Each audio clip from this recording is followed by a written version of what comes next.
I hope y'all are fine.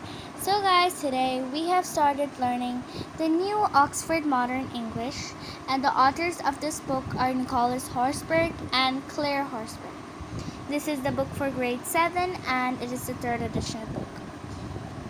So, now let's open the index first. Actually, here's our first chapter. This is a poem, and the name of the poem is Adventures of Isabel.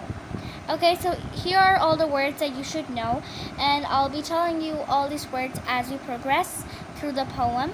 Okay, so it's the meaning of these words, and if you know these words, then it's going to increase your vocabulary. Okay, let's start. Isabel met an enormous bear. Isabel didn't care. The bear was hungry, the bear was ravenous. The bear's big mouth was cruel and cavernous. Okay, तो इसका मतलब है कि Isabel ने एक बहुत बड़े भालू से उसकी मुलाकात हुई, लेकिन इज़ाबेल को उसकी बिल्कुल परवाह नहीं थी. ठीक है, जो बेयर था वो भूखा भी था, और फिर वो था रेवेनस. रेवेनस का मतलब है बहुत भूखा. ठीक है, ये सिनोनिम्स हैं, यानी कि हंग्री और रेवेनस मतलब हंग्री मतलब भूखा और रेवेनस मतलब बहुत भूखा. ठीक है, और जो बेयर का बहुत बड़ा उसका मुंह था वो बहुत क्रूल था और कैवर्नस था. कैवर्नस से मुराद है एक बहुत बड़ा और अंधेरे वाली गुफा जैसी जगह. ओके, केव की जैसी जगह यहाँ पर मीनिंग लिखी हुई है. ठीक है, तो बेयर का जो बड़ा सा माउथ था वो ऐसा था, इस डिस्क्राइब किया. उसके बाद the bear said, Isabel, glad to meet you. How do, Isabel? Now I'll eat you. Isabel didn't worry. Isabel didn't scream or scurry. Okay, so now what are they saying? They're saying that जो भालू था उसने Isabel को कहा कि वो उससे meet कर यानी कि उसको मुलाकात करके उससे वो खुश है, और फिर उसने कहा कि कैसे हो इज़ाबेल, अब मैं तुम्हें खा जाऊँगा. लेकिन इस बात पर इज़ाबेल को परेशान होना चाहिए था, लेकिन इज़ाबेल परेशान नहीं हुई, और ना ही उसने चीखा और ना वो वहाँ से भागी. स्करी का मतलब है वहाँ से वो जल्दी गई नहीं, वो वहीं पे ही रही. उसने क्या किया?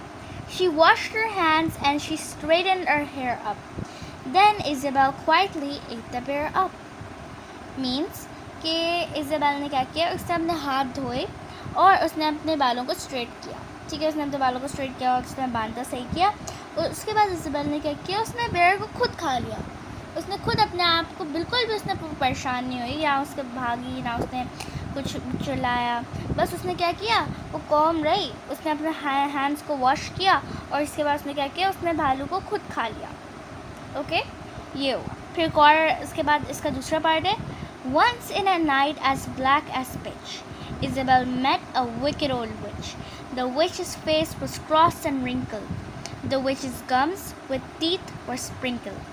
Okay, so now they're saying कि एक बार रात में जो बहुत ही काली थी, पिच जैसी काली. पिच क्या होता है? एक बहुत काला और स्टिकी सा सब्सटेंस होता है जो तार से बनाया गया होता है. ठीक है, एक बार एक रात थी जो इतनी काली थी. ठीक है, it's a synonym as black as pitch. Okay, sorry, it's a simile. ठीक है, उसके बाद फिर उस रात में इज़ाबेल को एक बहुत विकेट यानी कि बहुत ईविल और बहुत बुरी जैसे विच मिली उसको एक. और फिर विच का जो फेस था, उसके बाद उन्होंने विच को डिस्क्राइब किया हुआ है कि जो विच का फेस था वो बहुत गुस्से वाला था और रिंकल्ड हुआ था. मतलब वो क्योंकि वो ओल्ड थी इसलिए उसका फेस रिंकल्ड हुआ था. और जो विच के गम्स थे, जिसमें दांत थे उसके, वो इरेगुलर थे, मतलब टेढ़े मेढ़े उसके दांत थे. उसके बाद उसने क्या कहा? हो Isabel, the old which crowed, I'll turn you into an ugly toad. Isabel didn't worry. Isabel didn't scream or scurry. Okay, so दोबारा से यही हुआ. विच ने क्या कहा? विच ने इज़ाबेल को कहा, यानी कि क्रो किया. क्रो का मतलब है शाउट किया खुशी से कि हो इज़ाबेल, मैं तुम्हें एक बहुत अगली सा मेंढक बना दूँगी. यानी कि फ्रॉग का जो दूसरी किस्म होता है टोड, वो बना दूँगी. लेकिन इज़ाबेल इस पर परेशान नहीं हुई, ना ही उसने चिल्लाया और ना वो भागी जैसे कि पहले उसने किया. She showed no rage and she showed no rancor. Meaning कि उसको कोई गुस्सा उसने नहीं दिखाया, कोई नफरत नहीं दिखाई. rancor मतलब hate. But she turned the witch into milk and drank her. Which means कि उसने जो विच थी उसने विच ने उसको एक टोड बनाने की धमकी दी। तो फिर उसने क्या किया, उसने वो बिल्कुल भी वो कॉम रही, उससे ना भागी वो, ना ही उसने स्क्रीम किया। इनफैक्ट उसने बस विच को मिल्क बना दिया, यानी कि दूध बना दिया, और फिर उसने विच को पी लिया, मतलब उसको मिल्क बना कर। उसके बाद ये इसका तीसरा पार्ट है। Isabel met a hideous giant. Isabel continued self-reliant. The giant was hairy, the giant was horrid. He had one eye in the middle of his forehead. Okay, so what are they saying? कि जो Isabel थी, फिर एक दिन Isabel ने एक बहुत ही बुरे जाइंट से उसकी मुलाकात हुई। हिडियस मतलब बहुत बुरे, बहुत अगली, ठीक है। लेकिन फिर इज़ाबेल ने क्या किया, उसने सेल्फ रिलायंट को कंटिन्यू किया, मतलब उसने अपनी खुद के इंडिपेंडेंस को उसने कंटिन्यू रखा। जो जाइंट था उसको बहुत जाइंट को डिस्क्राइब किया हुआ। जाइंट जो था उसके बहुत बाल थे और वो बहुत बुरा था और बहुत अगली था, जैसे कि इसमें बताया हुआ है। और उसकी सिर्फ एक आँख थी उसके फोरहेड के मिडल में, तो जाल की तरफ। अच्छा, उसके बाद है good morning Isabel, giant said, I will grind your bones to make my bread. Okay, अब इसमें बताया हुआ है कि जाइंट ने क्या किया इज़ाबेल को। उसने कहा कि गुड मॉर्निंग इज़ाबेल, जाइंट ने उसको कहा। तो उसने कहा कि मैं तुम्हारी बोन्स को, यानी कि तुम्हारी हड्डियाँ हैं, उनको ग्राइंड करके अपनी ब्रेड बनाऊंगा, यानी कि अपना खाना बनाऊंगा। लेकिन फिर इज़ाबेल ने वरी किया नहीं। Isabel didn't worry, Isabel didn't scream और स्करी, ना वो भागी ना उसने चिल्लाया। She nibbled the zwieback that she always fed off. फिर उसने क्या किया, उसने छोटे छोटे बाइट्स लिए, निबल क्या, यानी कि छोटे छोटे बाइट्स थे उस ज़ुबी बैग से। ज़ुबी बैग क्या होते हैं, ब्रेड की क्रस्ट होता है, जो टोस्टेड ब्रेड होती है, उसने उसके छोटे छोटे बाइट्स लिए, जो उससे वो हमेशा बाइट्स लेती थी।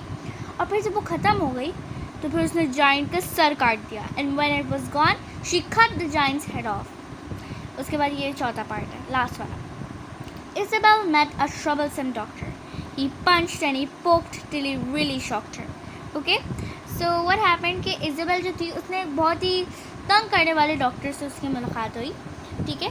फिर वो पागल डॉक्टर था, उसने क्या किया, उसने वो मुक्के मारा था हवा में और वो बहुत पागल वाली हरकतें कर रहा था, जब तक उसने उसको शॉक कर दिया। इनके इज़ाबेल शॉक हो गई कि उसकी हरकतें देखकर। The doctors talk was of coughs and chills and the doctors satchel bulged with pills. Meaning कि जो डॉक्टर था वो जब बोलता था तो बिल्कुल उसकी आवाज़ बहुत ही अजीब सी थी और वो खांसता था, उसकी आवाज़ में बहुत चिल्स थे, यानी कि उसकी आवाज़ बहुत अजीब सी थी और हॉरर थी, स्केरी आवाज़ थी उसकी।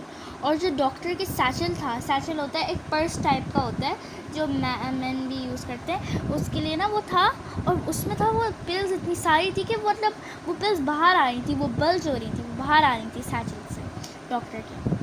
The doctor said unto Isabel, swallow this, it will make you well.